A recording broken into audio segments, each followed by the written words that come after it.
Aujourd'hui, nous allons parler d'un placement financier incontournable en France, évidemment l'assurance vie. Si vous débutez en épargne, pas de panique, on va tout reprendre à zéro de manière simplifiée et conviviale. Donc l'assurance vie, c'est souvent cité comme le placement préféré des Français. Et c'est vrai d'ailleurs, pour cause, près de 18 millions de personnes en ont une, soit 45% des ménages. Au total, ça représente presque 2000 milliards d'épargne investie. Donc c'est énorme évidemment et ça montre à quel point le produit est populaire. Mais concrètement, qu'est-ce que l'assurance vie exactement et pourquoi un tel engouement autour de ce produit? Souvent comme ça, quand on connaît pas bien, on se dit c'est quoi, c'est si je meurs et en fait les gens, mes proches touchent une somme d'argent. En fait non, c'est pas ça. Et on va voir justement dans cette vidéo tout le guide complet de l'assurance vie pour que si vous ne connaissiez pas et que vous dites est-ce que j'en ouvre une ou pas, vous repartez à la fin de la vidéo et vous saurez ce que vous allez faire et vous aurez surtout compris les avantages de ce produit. On va voir les différents aussi types de contrats qui existent, on va détailler les frais à connaître, on va parler de la fiscalité, les avantages pour transmettre votre capital et bien sûr les erreurs classiques à éviter pour un débutant et enfin quelques stratégies pour optimiser votre contrat. Avant de poursuivre la vidéo, j'aimerais en quelques secondes vous expliquer pourquoi est-ce qu'il peut être extrêmement avantageux pour vous de vous offrir dès aujourd'hui nos services chez Anieri Patrimoine. En effet, si vous souhaitez investir ou placer votre argent, réduire votre impôt, profiter de conseils fiscaux personnalisés de pointe ou même encore investir dans l'immobilier à haut rendement, on est fait pour vous. Anieri Patrimoine, c'est un cabinet de conseils fiscaux et de gestion de patrimoine et de fortune composé d'experts. On a sélectionné pour vous les meilleurs produits, services et fournisseurs pour chacun de vos besoins. C'est vraiment notre ADN et notre métier. Aujourd'hui, dans cette vidéo, on parle d'investissement boursier. Et bien sachez que si vous êtes intéressé et que vous souhaitez ouvrir votre plan épargne retraite, votre assurance vie française ou même encore une assurance vie luxembourgeoise, c'est possible très simplement chez nous. Sur vos supports boursiers, nous vous apporterons des conseils d'experts en faisant des portefeuilles avec des allocations personnalisées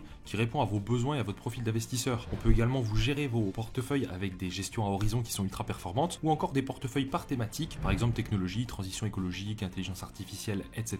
ou par secteur géographique, monde, USA, pays émergents. Et le plus fou dans tout ça, c'est que nous sommes parmi les moins chers du marché avec 0% de frais d'entrée, 0% de frais de sortie et plusieurs arbitrages gratuits chaque année sur vos allocations. Et vous profitez d'un conseiller en gestion de patrimoine dédié. Et ce, indépendamment de vos revenus ou de votre patrimoine actuel. Tout le monde est le bienvenu chez nous. Alors si vous aussi vous souhaitez être vraiment bien conseillé, n'hésitez plus, vous cliquez sur le lien dans la description pour accéder à notre site www.anier-patrimoine.fr et vous allez sélectionner conseil fiscal à 360 degrés et c'est un rendez-vous qui est totalement gratuit. Ça permet de faire connaissance avec vous, de découvrir vos besoins et ensuite d'échanger sur si on peut y répondre ou non et comment. C'est totalement sans engagement et on a beaucoup de disponibilité puisque le but c'est qu'on soit disponible pour nos clients.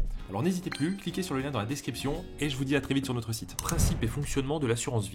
Donc on va commencer par la base. Qu'est-ce que l'assurance vie? Alors contrairement à ce que son nom pourrait laisser croire, il ne s'agit pas forcément d'une assurance qui paye en cas de décès comme une assurance décès classique, c'est parce que ça s'appelle une assurance décès ou une assurance sur la vie. En France du coup l'assurance vie c'est avant tout un produit d'épargne et d'investissement. En fait c'est un contrat que vous allez signer avec un assureur, donc c'est une compagnie d'assurance ou parfois une banque qui a une filiale d'assurance et dans lequel vous allez placer de l'argent. En échange, l'assureur il fait fructifier cet argent selon des modalités prévues au contrat et vous offre des avantages fiscaux et successoraux en retour. Alors tout d'abord, vous allez verser de l'argent sur votre contrat d'assurance vie. On parle de versement ou de prime. Cet argent va être investi sur un ou plusieurs supports d'investissement, au choix dans le contrat. On détaillera ces supports juste après. Votre épargne, elle peut ainsi produire des gains au fil du temps, ce qu'on appelle des intérêts si c'est placé sur des supports sans risque, ou des plus-values si c'est placé sur des supports boursiers par exemple, puisque vous avez le choix. Vous pouvez alimenter votre assurance vie comme vous le souhaitez. Versement libre quand vous avez de l'épargne à placer, ou programmé, par exemple 100, 200, 300 euros tous les mois. C'est ce qu'on appelle la méthode du DCA en anglais, Dollar Cost Averaging. Ça veut dire que vous allez tous les mois investir un petit peu. C'est d'ailleurs une des méthodes qui est les plus avantageuses pour limiter le risque dans le temps. On a fait une vidéo sur le sujet, je vous invite à la regarder peut-être après cette vidéo. Et sachez que sur l'assurance vie, il n'y a pas de plafond de versement. Vous pouvez investir des centaines d'euros comme des dizaines de milliers d'euros selon vos moyens. Point important, l'argent n'est pas bloqué. À tout moment, vous pouvez retirer une partie de votre épargne ou la totalité. Retirer l'argent d'une assurance vie s'appelle effectuer un rachat. Ça peut être un rachat partiel, si vous retirez une partie, ou total, si vous retirez tout. Contrairement à une idée reçue, vous n'êtes pas obligé de laisser l'argent 8 ans sur le contrat. Les 8 ans dont on entend souvent parler sur les assurances vie, en fait c'est lié aux avantages fiscaux. Mais vous pouvez récupérer votre argent quand vous voulez, même au bout de 6 mois ou même au bout d'1 mois si vous voulez, et il n'y a pas de pénalité de retrait. Une assurance vie c'est en fait un écrin, une enveloppe dans laquelle votre argent va grandir à l'abri de l'impôt, jusqu'à ce que vous décidiez de le retirer. C'est un peu comme une boîte à investissement, pour avoir une image un peu, on va dire, infantile de la chose. Vous y mettez de l'argent, vous choisissez comment il investit à l'intérieur, et vous refermez la boîte. Tant que vous ne l'ouvrez pas, c'est-à-dire tant que vous ne retirez pas d'argent, vos gains peuvent s'accumuler sans impôt, donc il n'y a aucune fiscalité. Et quand vous ouvrez la boîte pour sortir de l'argent, l'imposition va dépendre de l'âge du contrat, avant ou après 8 ans notamment. Autre caractéristique clé, vous désignez un ou des bénéficiaires sur votre contrat d'assurance vie. Ce sont les personnes qui recevront l'argent en cas de décès de votre part. Et oui, l'assurance vie sert aussi à transmettre un capital si vous venez à disparaître. C'est pour ça qu'on parle d'assurance. L'assureur s'engage à verser le capital accumulé aux bénéficiaires que vous avez choisi si vous décédez. Mais si vous êtes toujours en vie, évidemment ce qu'on vous souhaite, vous pouvez soit récupérer votre argent à tout moment, soit le laisser fructifier. Il n'y a pas d'échéance imposée. Certains contrats durent 8 ans, 10 ans, 20 ans, 50 ans, 90 ans, peu importe. En réalité, ils peuvent durer toute une vie, il n'y a pas de limite. Beaucoup de gens gardent justement leur assurance vie ouverte des dizaines d'années, puisque, on va le voir après, il y a quand même des avantages, puisque la bourse, pour travailler avec des produits boursiers ou même des produits d'intérêt, c'est le long terme qui va favoriser justement le gain. Et vous pouvez vraiment gagner des centaines de milliers d'euros, voire même des millions, en fonction bien sûr de ce que vous mettez dessus. Si vous mettez 10 euros par mois, non, vous ne pourrez pas. Mais si vous mettez 200, 300, 400 euros et que vous avez vraiment le temps devant vous, c'est-à-dire 10, 20, 30, 40 ans, vous pouvez vraiment transformer ce que vous avez investi en millions grâce à la magie des intérêts composés. La clé, c'est vraiment, et je suis désolé, j'insiste, mais c'est vraiment la durée. C'est ça qui va faire que sur la bourse, vous allez performer sans avoir forcément de connaissances aujourd'hui, ou même demain d'ailleurs en bourse. Bref, vous l'aurez compris, c'est un outil très flexible. On va prendre un exemple simple pour illustrer les propos que j'ai eu jusqu'à présent. On va imaginer que vous ouvrez une assurance vie. Aujourd'hui, vous y déposez 10 000 euros. Votre argent est investi. Par exemple, on peut dire qu'il y a une partie qui va être sur un support sécurisé, ce qu'on appelle le fonds euro, c'est-à-dire que c'est un capital qui est garanti et qui produit des intérêts qui sont sécurisés, vous ne pouvez pas les reperdre derrière, et une partie en bourse qu'on appelle unité de compte. On en reparlera plus en détail après. Supposons qu'après quelques années, votre contrat a augmenté de valeur pour atteindre 12 000 euros grâce aux intérêts ou à la performance boursier des placements. À ce stade, vous avez le choix. Vous pouvez laisser l'argent investi plus longtemps ou alors vous faites un rachat partiel si vous avez besoin de 2 000 euros. Vous pouvez donc par exemple retirer 2 000 euros sur votre contrat. Cet argent vous sera versé sans problème. Une partie de ces 2 000 euros sera considérée comme du capital que vous retirez, donc une portion des 10 000 initiaux, et une autre partie comme des gains retirés, puisque votre contrat a pris de la valeur. Seuls les gains sont imposés, pas le capital que vous récupérez. On verra dans la partie fiscalité comment on calcule l'impôt dans ce cas, mais sachez que l'assurance vie vous permet de récupérer votre épargne librement tout en bénéficiant d'une croissance à l'abri des impôts tant que vous ne retirez rien. C'est donc un placement qui est polyvalent, et ça vient en opposition avec d'autres supports sur lesquels vous pouvez investir en bourse, comme par exemple le compte titre, qui lui n'est pas à l'abri des impôts jusqu'à un retrait, puisqu'en fait il se mélange avec votre compte courant globalement. Et donc la fiscalité arrive beaucoup plus tôt, c'est pas uniquement à la fin quand on retire. Les types de contrats d'assurance vie. En soi, un contrat d'assurance vie, c'est juste un contrat dans lequel vous allez déposer de l'argent sur un compte chez un assureur. Maintenant, on va parler dedans des fonds euros versus les unités de compte. Donc si on entre un peu plus dans le détail des supports d'investissement que j'ai mentionnés, dans une assurance vie, il existe deux grandes familles où placer votre argent, les fonds euros et les unités de compte. La plupart des contrats aujourd'hui sont ce qu'on appelle des contrats multi-supports, c'est-à-dire qu'ils offrent un panachage des deux. Le fonds euro, c'est le support sécurisé par excellence. Un fonds euro est géré par l'assureur et il comporte une garantie en capital. Ça signifie que l'argent que vous placez sur le fonds ne peut pas baisser. L'assureur garantit que vous ne perdrez pas un centime de votre mise de départ, quoi qu'il arrive. Chaque année, le fonds euro génère des intérêts, ce qu'on appelle un rendement annuel, qui viennent s'ajouter à votre capital et ils deviennent à leur tour garantis. C'est ce qu'on appelle l'effet cliquet. Les intérêts crédités sont acquis, on ne peut plus les perdre ensuite. Donc là, c'est quand même intéressant, on se dit, ouais, c'est pas mal. Si, par exemple, je prends la moyenne des dernières années, les fonds euros, ils rapportent entre 1 à 2%, voire de 2,5% à un peu plus de 3,5% sur les dernières années parce qu'il y a eu une inflation un peu plus haute. Et puis les assureurs ont aussi fait des efforts dans la compétitivité pour offrir les meilleurs fonds euros pour attirer plus de clients. Donc c'est pas énorme évidemment puisque c'est pas comme ça qu'on construit des grandes fortunes, mais l'avantage c'est que c'est sans risque de perte. Le fonds euro du coup convient bien si vous cherchez la sécurité absolue ou si vous avez un horizon de placement court ou moyen terme et si vous ne voulez pas risquer votre capital. Par exemple, si vous placez 5 000 euros sur un fonds en euros à 2% d'intérêt, vous aurez environ 5 100 euros au bout d'un an, vos 5 000 initiaux plus 100 euros d'intérêt. Ces 100 euros sont acquis, le capital devient donc 5 100 euros garantis pour l'avenir. Le principal avantage du fonds euro, c'est la stabilité, on ne peut pas avoir de mauvaises surprises. L'inconvénient évidemment, c'est le rendement limité. En contrepartie du coût de la garantie, on accepte un gain modeste. Et il y a même des années où les intérêts du fonds euro ont pu être inférieurs à l'inflation. Donc ça veut dire que vous avez juste perdu moins vite de l'argent que si vous l'aviez laissé sur un compte courant. Donc le pouvoir d'achat n'augmente pas vraiment. Le deuxième support, donc ça va être les unités de compte. Donc ce sont des supports d'investissement en actions, obligations, immobilier, du coup des ETF, des private equity. Ça peut être en fait tout ce qui va toucher à la bourse globalement. Ils offrent pas de garantie en capital. Et ça c'est important de le comprendre puisque une unité de compte, donc qui regroupe tout ce que je viens de dire, c'est tout simplement un fonds d'investissement que votre assureur propose dans le contrat. Ça peut être par exemple un fonds d'action qui investit en bourse, un fonds obligataire qui va investir dans des obligations d'État. Donc une action est beaucoup plus volatile, c'est-à-dire qu'elle peut plus vite prendre ou perdre de la valeur que des obligations qui ont des taux de rendement garantis. Donc dedans en fait il faut savoir faire un panachage de fonds pour trouver les bons fonds qui vont coller à votre profil et puis trouver le meilleur ratio risque-rendement. Vous pouvez investir également dans des fonds thématiques, hein. Ça peut être des fonds qui vont toucher à tout ce qui va être transition énergétique, tout ce qui va être par exemple lié au luxe. Et il existe bien sûr les ETF qui sont des fonds indiciels qui répliquent des performances, et c'est d'ailleurs l'une des meilleures stratégies d'investissement en bourse. On a fait quelques vidéos sur le sujet, on va pas se perdre aujourd'hui puisque là c'est une vidéo de présentation du produit, donc ne vous inquiétez pas, de toute façon on vous demande pas forcément de connaître toutes ces choses dans lesquelles on parle aujourd'hui. L'idée c'est de pouvoir bien vous faire conseiller. Évidemment les cabinets comme nous, Chaniere Patrimoine, on est là pour accompagner les gens et en fonction de leur profil, de leurs objectifs, et bien en fait convertir et savoir traduire quel est le meilleur support, quel est le meilleur profil, quel est le meilleur portefeuille à leur faire en fonction de vos objectifs. C'est ça notre rôle nous de conseiller en gestion de patrimoine. Donc l'important c'est que vous compreniez dans quoi vous investissiez. Après, le détail des fonds, ça à la limite, reposez-vous sur notre expertise. Pour ce faire, n'hésitez pas à prendre un rendez-vous gratuit, c'est 45 minutes de bilan patrimonial. Vous avez un expert qui vous fait votre bilan, et puis ensuite, c'est discussion ouverte sur savoir ce qui peut être le plus pertinent pour vous ou pas. Et puis après, on avance dans l'ouverture, et puis ça se fait au fur et à mesure. En tout cas, si vous êtes intéressé, n'hésitez pas à nous contacter, on est quasiment les moins chers de France, et on vous apporte un conseil d'expert, et vous avez un conseiller en gestion de patrimoine attitré, et ce, peu importe le montant que vous mettez, même à partir du minimum. Chez nous, on n'est pas élitiste. Vous l'aurez compris, comme il n'y a pas du coup de garantie de performance, vous prenez un risque en espérant du coup d'avoir un rendement supérieur avec les unités de compte par rapport au fonds euro, et sur le long terme les unités de compte peuvent rapporter du coup davantage. Par exemple, si vous investissez sur des actions et que les marchés montent, vous pourriez obtenir 5, 8, 10% par an de rendement moyen sur une longue période, voire même plus historiquement si on prend certains ETF. Mais vous pouvez aussi avoir des années négatives à -5, -10, voire encore moins. Et c'est ça justement qui fait que c'est selon votre profil investisseur que vous allez choisir comment vous voulez investir. Si vous êtes quelqu'un de plutôt prudent et que vous supportez mal justement la volatilité, eh bien vous allez plutôt vous orienter vers un profil prudent ou équilibré.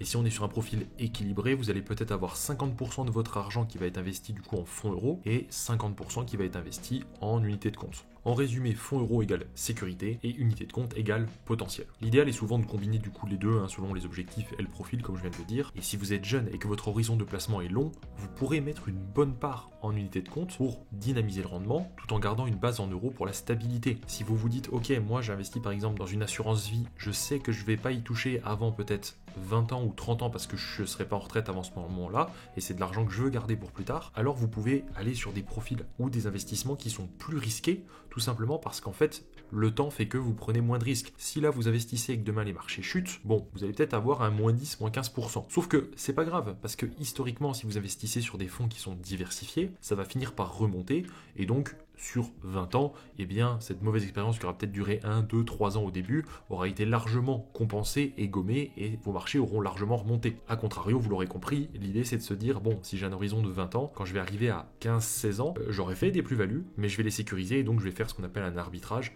c'est-à-dire je vais transformer ce que j'avais qui était sur des profils, enfin des fonds qui sont risqués, pour les mettre sur des fonds un peu moins risqués, mais un peu moins rentables, mais au moins je sécurise ce que j'ai constitué. Vous voyez, donc en fait, une assurance vie, voilà, c'est un contrat d'investissement qui se gère sur la période d'investissement, qui peut être une vie entière d'ailleurs. Très bien, passons à la partie suivante, les frais liés à l'assurance vie.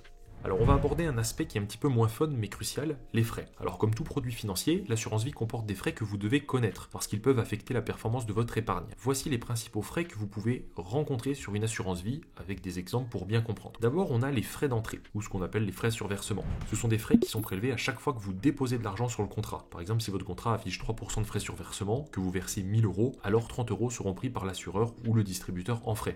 Et du coup seulement 970 € atterriront et seront réellement investis. Ces frais d'entrée étaient courants, entre 1 et 5% souvent, notamment dans les contrats distribués par les banques ou les conseillers.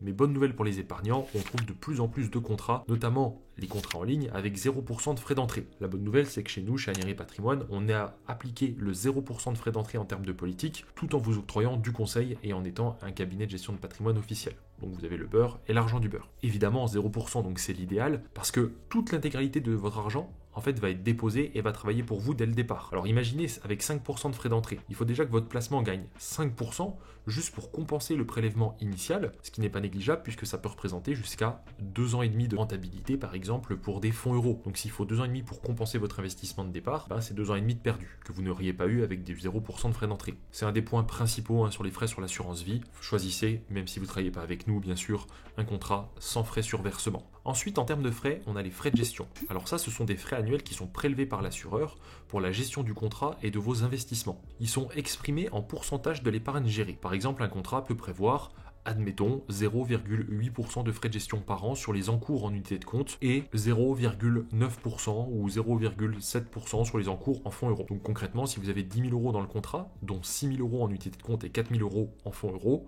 alors les frais de gestion annuels seront de 0,8 de 6 000 plus 0,7 de 4 000. Ces frais sont généralement prélevés automatiquement par l'assureur. Et une chose à savoir, c'est que quand vous allez regarder les différents contrats qui existent en fonction des assureurs, ils ont tous plus ou moins des fonds euros différents, parce qu'ils gèrent chacun leurs propres fonds euros globalement. Et le taux qui est servi chaque année, donc le taux qui est affiché, il est toujours net de frais de gestion. Donc c'est déjà après déduction de ces frais. Donc si vous allez voir un contrat et que vous dites « Ah tiens, il y a 2,5% de rendement sur ce fonds euro », eh bien sachez que c'est déjà en ayant déduit, par exemple, les 0,7% de frais. Donc ça veut dire qu'à la base, le rendement était de 3,20, moins 0,7 égale 2,50. Sur les unités de compte, l'assureur va prélever en diminuant légèrement le nombre d'unités que vous détenez ou par un débit sur le fonds euro si vous en avez selon les contrats. Quoi qu'il en soit, vous ne les payez pas entre guillemets à part, ils sont imputés à votre épargne de manière discrète. Même si ça peut paraître petit, sur le long terme, ça peut peser lourd. Une différence entre 0,5 et 1% par an de frais de gestion peut, sur 20 ans, modifier significativement le capital final. Donc privilégiez des contrats avec des frais de gestion modérés. Ensuite, on a les frais d'arbitrage. Donc un arbitrage, c'est quand vous décidez de modifier la répartition de votre épargne au sein du contrat, par exemple en vendant une unité de compte X pour acheter une unité de compte Y, ou en transférant une partie du fonds euro vers un support action. En bref, c'est quand vous faites une action, j'achète, je vends, je change, enfin voilà, peu importe, c'est ce qu'on appelle un arbitrage. Certains contrats facturent des frais pour chaque arbitrage. Par exemple, 0,5% du montant arbitré ou un forfait du genre 20 euros par arbitrage. D'autres contrats offrent quelques arbitrages gratuits par an. Nous, chez Neri Patrimoine, c'est ce qu'on fait. On a plusieurs arbitrages gratuits par an, 5. En général, c'est amplement suffisant. On a très peu de clients qui les utilisent. Et ça, c'est pas de notre ressort, c'est la politique de l'assureur. Voilà. Donc du coup, on a en tout cas fait en sorte, nous, de ne prendre aucun frais, on ne prend aucune marge sur les arbitrages. Et on a aussi des partenaires en termes d'assurance avec qui il y a des arbitrages illimités par an. Les frais d'arbitrage, c'est pas non plus à négliger parce que si vous arbitrez 5 000 euros d'un fonds vers un autre et que les frais d'arbitrage sont de 0,5%, et bah ça vous coûtera 25 euros juste pour ce mouvement. C'est pas colossal, mais si vous devez faire ça plusieurs fois par an, et ben ça s'additionne mine de rien. Ensuite, les frais suivants, ce sont les frais de sortie. Bonne nouvelle, en assurance vie, il n'y a généralement pas de frais de sortie.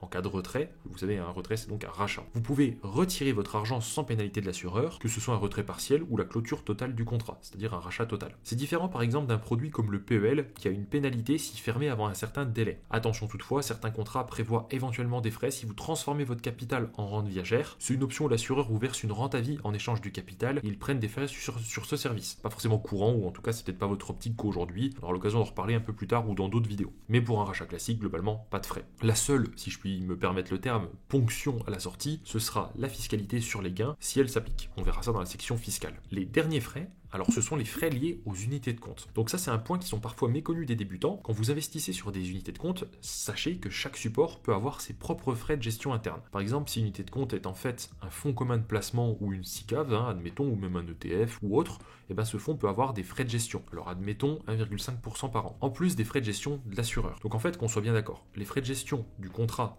c'est tout simplement de l'argent que va prendre l'assureur pour payer ses salariés, le fait de maintenir votre contrat en vie, etc. Alors que les frais de gestion des unités de compte, ça ne va pas payer l'assureur, ça va payer globalement les personnes qui travaillent dans le fonds dans lequel vous avez investi. Ils sont obligés de faire ça, puisque s'ils ne prenaient pas de frais, ils ne pourraient pas survivre sur le long terme. Donc il est important, quand on investit notamment des sommes importantes dans des fonds, de comparer des fois les frais du coup de chaque fonds pour se dire, ah oui, ok, cet ETF par exemple, MSCI World, qui vous fait investir dans les 1500 plus grandes entreprises du monde, il est fait par plusieurs entreprises de gestion. Toutes n'ont pas les mêmes frais de gestion. Donc des fois, ça vaut le coup quand on investit dans un ETF de comparer pour voir si on peut trouver un peu moins cher en termes de frais de gestion. Alors, dans les contrats d'assurance vie, vous êtes souvent cantonné au fonds que vous propose votre assureur. Donc des fois, ils ont des partenariats, par exemple, je dis une bêtise, avec la société Amundi. Eh bien, vous n'avez pas le choix que de prendre l'ETF de chez Amundi. Le seul moyen de pouvoir dire non, je veux pas celui d'Amundi, je veux par exemple celui de la société BlackRock, eh bien, c'est d'avoir un fonds interne dédié. Mais pour ça, souvent, il faut avoir plusieurs centaines de milliers d'euros investis, notamment 250 000 si vous commencez à investir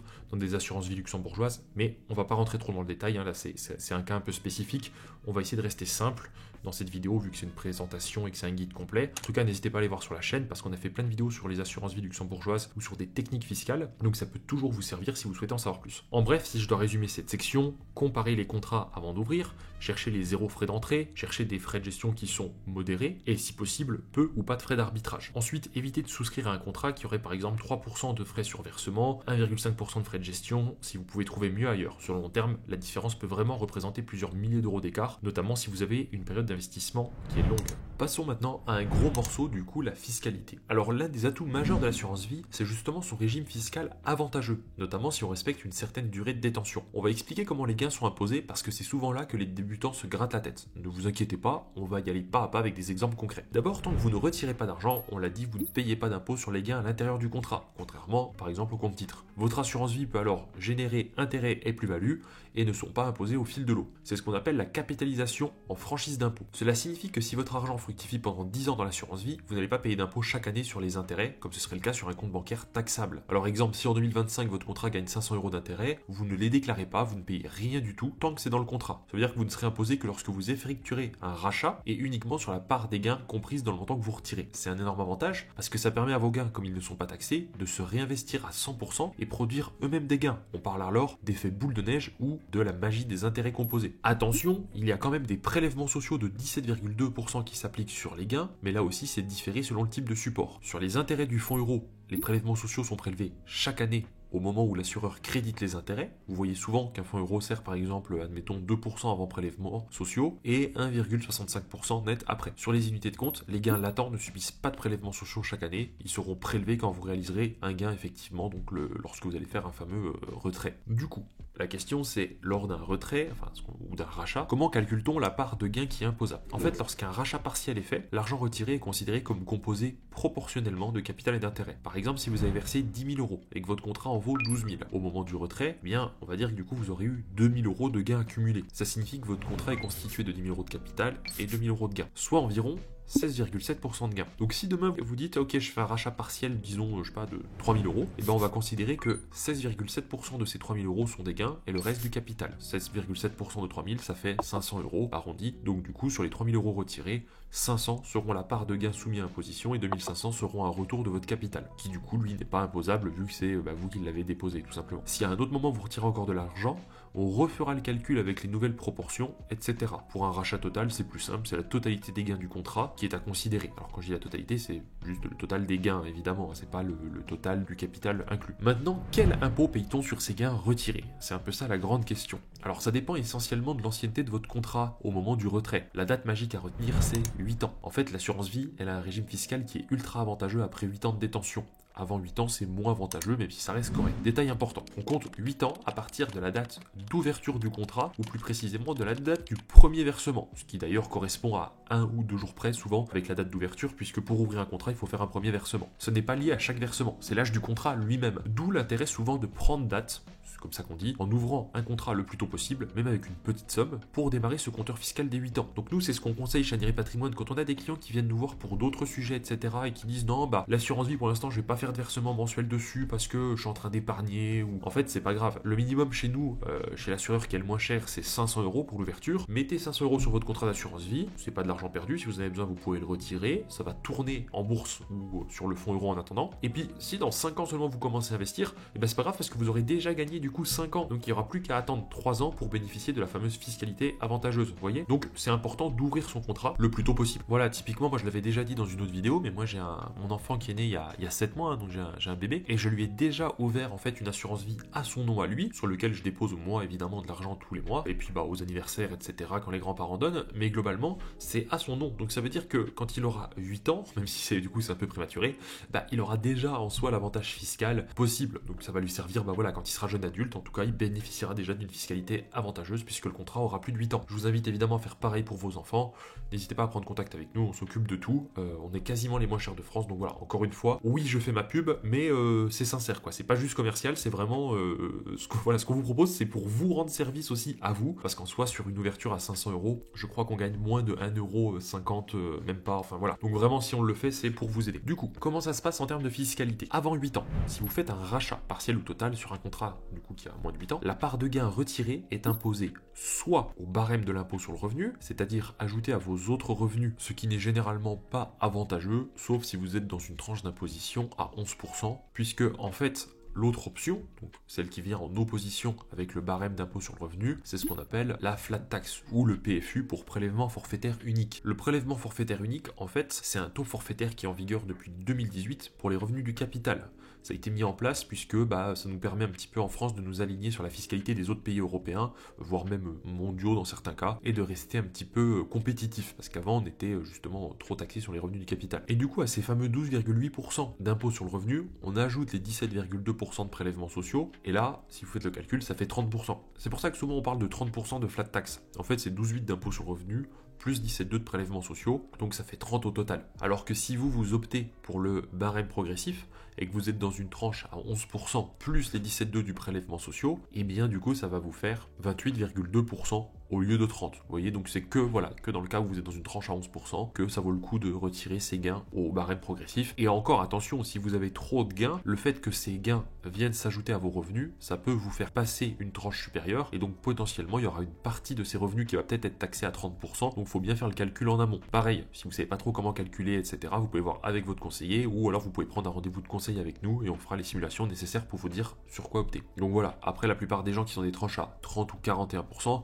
s'ils optaient pour le barème progressif, ce serait 30 ou 41 plus 17,2. Donc ça vaut pas du tout le coup, il vaut mieux être sur la flat tax à 30%. Donc ça, tout ce qu'on a vu là, c'est avant 8 ans, et comment ça se passe du coup après 8 ans, parce qu'on dit que c'est la date magique. Alors après 8 ans, c'est là où l'assurance vie dévoile sa puissance fiscale, puisque une fois que votre contrat a 8 ans ou plus, vous bénéficiez déjà d'un abattement annuel sur les gains que vous retirez. Concrètement, chaque année, vous pouvez retirer des gains en payant 0 € d'impôt sur le revenu sur ces gains. Ce fameux abattement, il est donc de 4 600 € par an de gains retirés exonérés d'impôt sur le revenu pour une personne seule, ou 9 200 € par an pour un couple marié ou pacsé soumis à imposition commune, donc 4 600 x 2.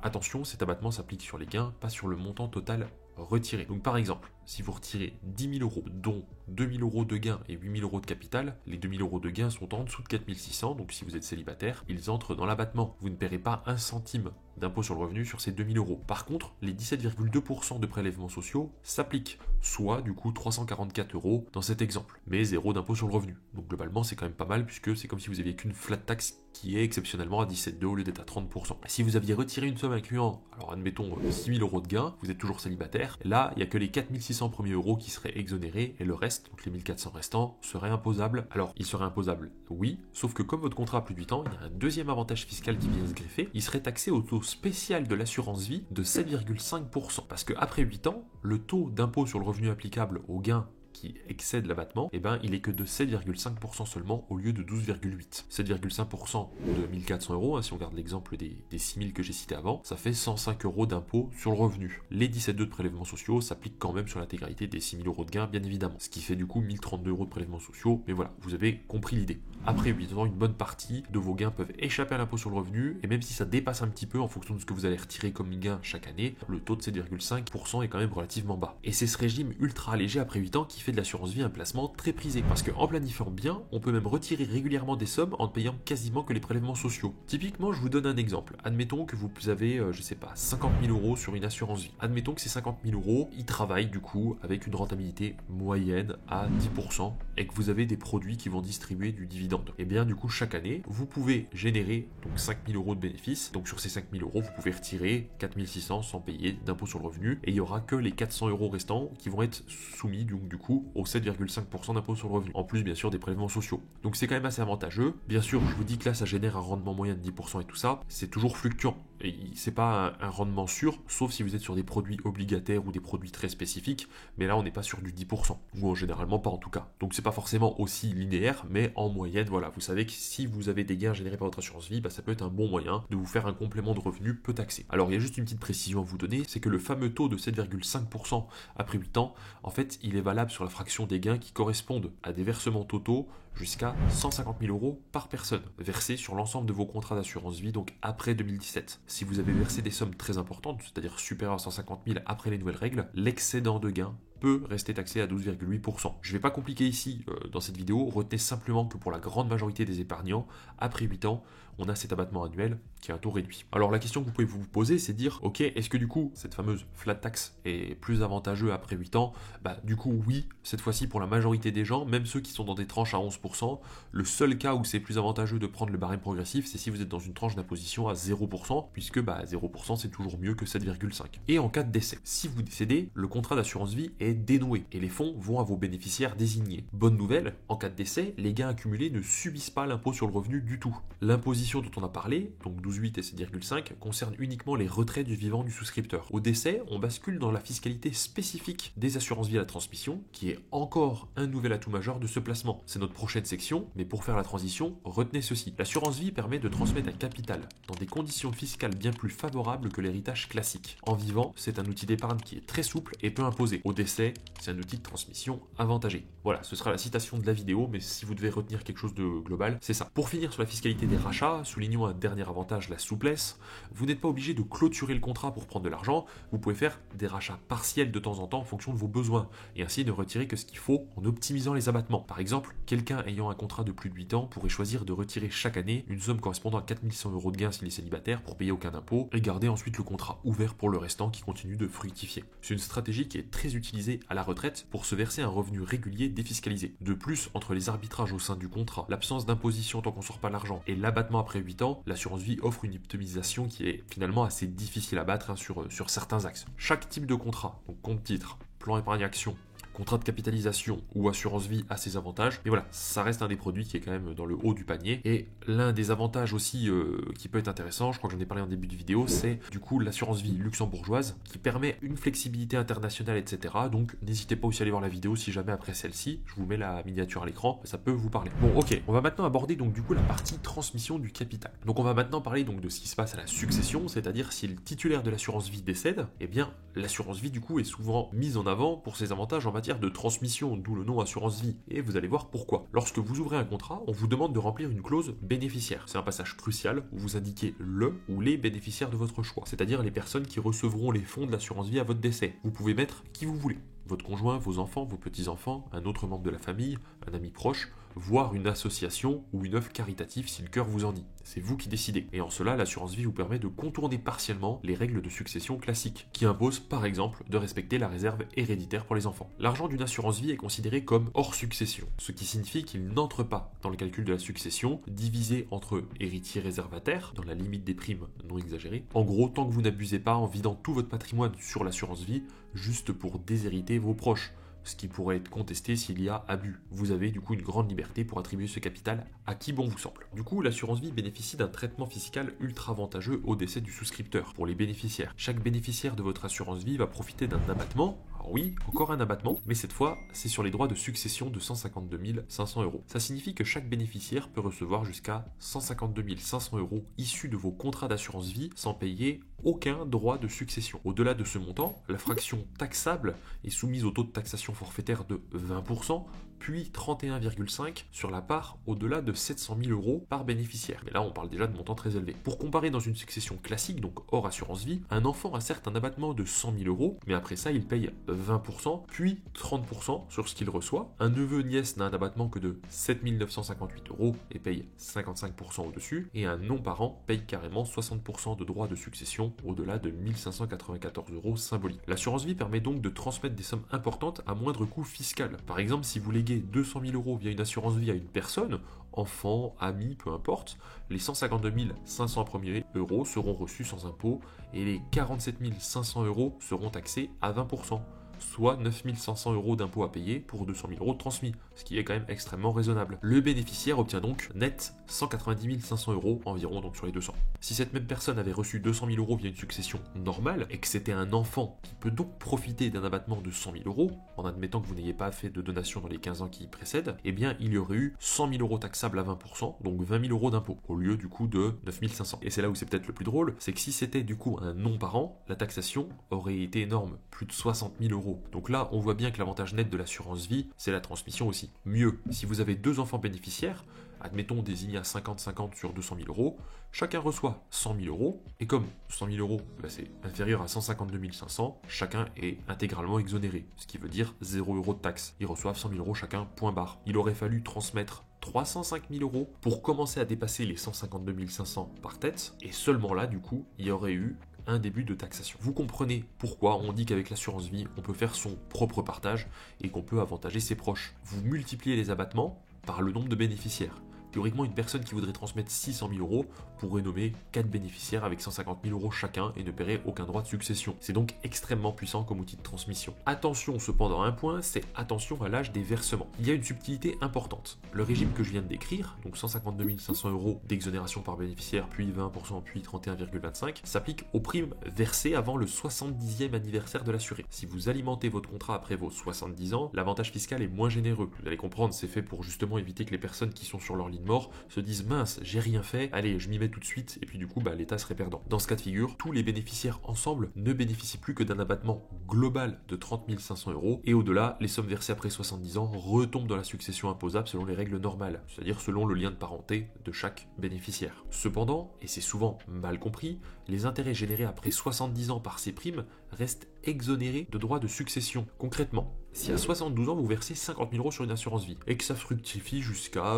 admettons, 80 000 € le jour de votre décès, les héritiers paieront des droits de succession sur 50 000, ce qui a été le capital déposé de base, moins les 30 500 d'abattement qui sont possibles, donc ça fait 19 500 € taxables. Par contre, les 30 000 € que vous avez eu d'intérêt, tout simplement parce que votre argent a travaillé, eux, ils restent du coup exonérés de droits de succession. Et en fait, il faut bien vous concentrer sur ce que je dis là, parce que c'est l'un des points clés de l'assurance vie. Tous les gains qui sont générés après 70 ans sont exonérés de droits de succession. Les gains qui sont générés avant 70 ans rentrent en compte dans le montant qui va être pris en compte dans la transmission de l'assurance vie, c'est-à-dire le total moins les 152 500 € par personne. Donc typiquement, en prenant ça en compte, en fait, il faut bien se dire que, idéalement, bien sûr, ça dépend de chaque personne et puis de la situation et tout ça, mais avant 70 ans, il vaut mieux avoir un gros contrat d'assurance vie et injecter un maximum d'épargne disponible, en misant sur des actifs, je veux dire, relativement stables. Mais encore une fois, là, je peux pas donner de tendance, puisque ça va vraiment dépendre de votre stratégie. Si vous commencez à investir à 20 ans, évidemment, il faut pas miser sur des actifs stables, il faut miser sur des actifs à potentiel. Et en fait, l'idée, c'est surtout que après 70 ans, de changer de stratégie d'investissement pour basculer sur des actifs plus dynamiques et performants, puisque les gains seront du coup exonérés. Donc tout ce qui est généré comme gain après 70 ans va être exonéré. Donc vous pouvez passer ensuite sur des ETF à plus forte croissance. En fait, vous pouvez un petit peu changer votre stratégie d'investissement. Je vais vous donner un exemple. Admettons une stratégie classique. Un investisseur du coup verse 500 000 € avant 70 ans sur son contrat. Il meurt à 85 ans avec un capital de 1 million. Donc du coup, il aura doublé sa somme en 15 ans. Résultat, du coup, 500 000 € sont soumis aux droits de succession après abattement. La stratégie optimisée, un investisseur verse 500 000 € avant 70 ans et admettons qu'il le place en fonds prudent. À 70 ans, il change tout pour un portefeuille très dynamique, et à 85 ans, le contrat vaut pas 1 million mais 2 millions, grâce aux intérêts composés après 70 ans. Résultat, 1,5 million de gains après 70 ans seront totalement exonérés de droits de succession. C'est pas tant qu'il faut avoir une stratégie prudente avant, parce que ça va dépendre de ce que vous allez faire, mais c'est plutôt qu'il faut avoir une stratégie dynamique après les 70 ans, puisque les gains à partir de ce moment-là seront exonérés. Donc là, c'est un vrai enjeu d'outil patrimonial, c'est une vraie question qui se pose, qui peut peser sur des dizaines ou centaines de milliers d'euros de différence pour vos descendants. Autrement dit, c'est pas rien, donc c'est un sujet important à bien maîtriser. Ensuite, donc on va parler de la clause bénéficiaire intelligente, qui est un point aussi important. En fait, cette clause, il faut bien la soigner, parce que par défaut, souvent les assureurs mettent une clause standard du type mon conjoint, à défaut mes enfants, nés ou à naître, vivants ou représentés, etc. Cette clause par défaut convient dans beaucoup de cas, sauf si vous êtes marié et que vous souhaitez que tout aille à votre conjoint. Mais c'est une clause qu'il faut en fait adapter à votre situation. Si vous n'êtes pas marié mais pacsé, attention, le mot conjoint ne comprend pas le partenaire de pax. Conjoint égale marié en langue juridique. Donc un pacsé laissé dans une clause standard mon conjoint ne recevra rien. Il faut modifier la clause pour mettre mon conjoint ou partenaire pacsé, le cas échéant. De même, ne mettez pas qu'un seul bénéficiaire sans prévoyance, erreur classique. On désigne par exemple uniquement son épouse. Si malheureusement votre épouse décède avant vous et que vous oubliez de changer la clause, ce qui peut arriver parce qu'on ne lit pas son contrat d'assurance vie tous les jours évidemment, et au jour du décès, il n'y a plus de bénéficiaire désigné en vie. Dans ce cas, l'assurance vie sera versée dans votre succession classique, à vos héritiers légaux, et perdra tous ses avantages. Elle sera soumise aux droits de succession normaux. Pour éviter cela, on désigne souvent des bénéficiaires par an. Par exemple, mon conjoint ou partenaire de pax, à défaut mes enfants, à défaut mes héritiers. Ainsi, s'il manque le premier rang, ça va au second, etc. Veillez donc à prévoir des bénéficiaires de secours et à mettre à jour la clause en cas de changement de situation familiale. Mariage, divorce, naissance, décès, etc. N'hésitez pas à rédiger de façon précise et si besoin demander conseil à un spécialiste pour cette clause car c'est un petit peu le testament de votre assurance vie. En résumé, en termes de transmission, l'assurance vie permet donc de choisir librement qui héritera de cette épargne et dans des conditions fiscales ultra allégées. 152 500 € par bénéficiaire sans impôt successoral, puis taxation forfaitaire bien plus douce que les taux normaux. C'est donc idéal pour transmettre un capital à vos enfants, petits-enfants ou même à des personnes non parentes que vous voulez aider.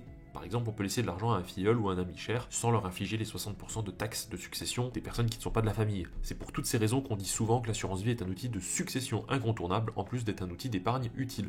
Avant de conclure, parlons des pièges et erreurs courantes que font beaucoup de débutants en assurance vie et comment les éviter. En 1, donc attendre trop longtemps avant d'ouvrir une assurance vie. Beaucoup de gens se disent « Oui, l'assurance vie c'est bien, j'ouvrirai ça plus tard quand j'aurai une grosse somme à placer ou quand je serai plus vieux. » C'est dommage parce que comme on l'a vu, le compteur des 8 ans démarre à l'ouverture du contrat, pas au moment où on verse de grosses sommes. Donc ouvrir tôt, même avec un petit montant, c'est se donner de la flexibilité. Ensuite, deuxième point, c'est penser que l'argent est bloqué 8 ans. C'est une croyance courante, je l'ai déjà entendu plein de fois, je l'ai déjà vu plein de fois, donc on l'a expliqué, mais ça mérite d'être répété. Ce n'est pas bloqué, vous pouvez retirer à tout moment. Simplement, le palier des 8 ans, vous avez des avantages fiscaux, sur vos gains, avec l'abattement des 4600 ou 9200 €, et vous avez aussi la flat tax qui n'est plus à 30% du coup, mais à 24,7%. Ensuite, troisième point, c'est mettre tous ses œufs dans le même panier. Donc là, je parle au niveau support. Donc autre erreur classique, soit par excès de prudence, soit par excès de confiance, certains débutants vont par peur de perdre tout laisser sur le fonds euro, alors même qu'ils n'ont pas besoin de l'argent avant longtemps. Résultat, leur épargne stagne à 1 ou 2 ou 3% par an maximum, ce qui peut à peine compenser l'inflation. Et ils passent à côté du vrai potentiel de l'assurance vie, c'est-à-dire d'obtenir des rendements via les unités de compte. Je le rappelle,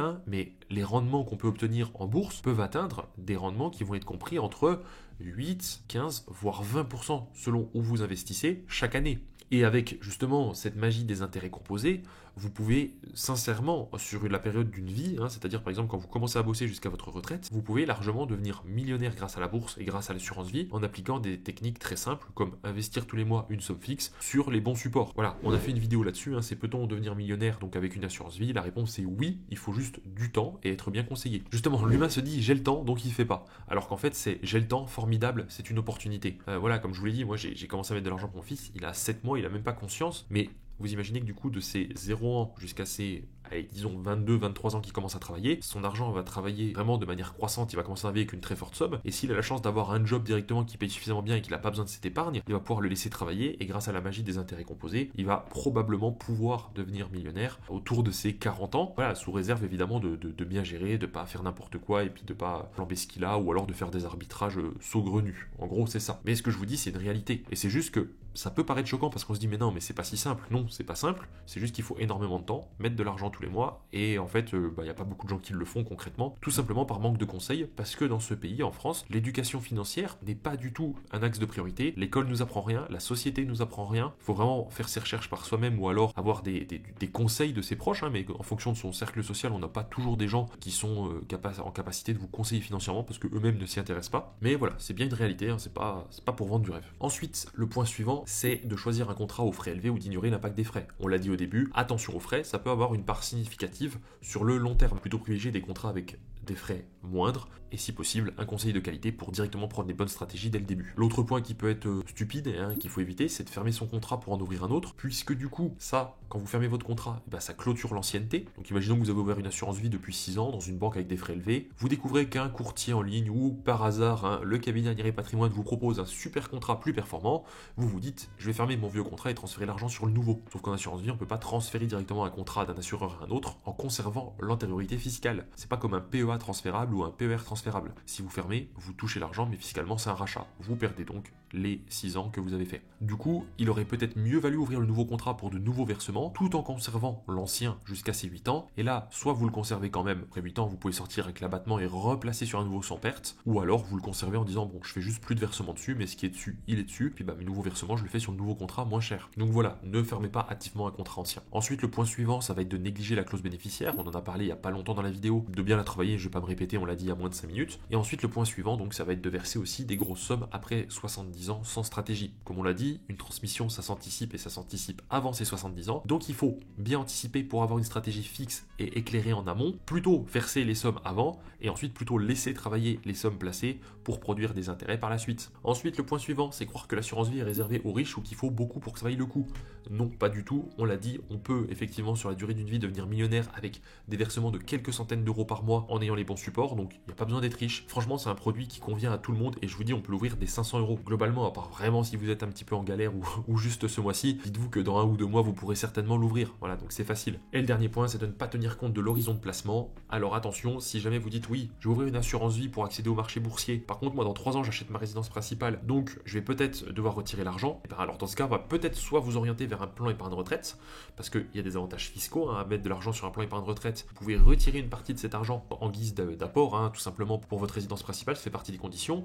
Ou alors, si c'est pas pour acheter une maison, mais que vous dites, moi, dans 3 ans, je vais m'acheter une voiture, voilà, tout simplement, une voiture de sport, je sais pas, j'en ai toujours rêvé, et ben, on va vous dire, ok, pas de souci, on vous ouvre votre contrat, vous avez raison, faites-le travailler. Par contre, on va aller vous chercher des produits qui vont avoir un rendement, non pas autour des 10%, mais plutôt autour des 3, 4, 5, 6%, mais qui va être sécurisé. On va être sur des produits obligataires, on va être sur du fonds euro, on va être sur des produits dérivés avec des échéances fixes, enfin voilà, il peut y avoir pas mal de choses à faire. Les rendements seront moindres, mais ça sert à rien de placer sur des marchés à risque, puisque si demain matin les marchés s'effondrent et que du coup vous avez placé votre argent, peut-être que ça va mettre plus de 3 ans à remonter. Donc en dessous de 3 ans, bah non, il n'y a pas de placement à horizon long, ou en tout cas si vous le faites, c'est en connaissance de cause, voilà, donc c'est un risque que vous prenez. On arrive maintenant au bout de ce tour d'horizon de l'assurance vie dans cette vidéo. Donc voilà, vous le voyez, l'assurance vie c'est un outil polyvalent qui combine épargne, investissement, fiscalité attrayante et transmission avantageuse. C'est pas un produit simple au premier abord à cause de toutes les facettes, mais j'espère que cette vidéo vous a aidé à y voir plus clair. Si je devais récapituler la vidéo en une phrase, celle que vous devez retenir, l'assurance vie permet de faire fructifier votre argent à votre rythme, dans un cadre fiscal allégé, surtout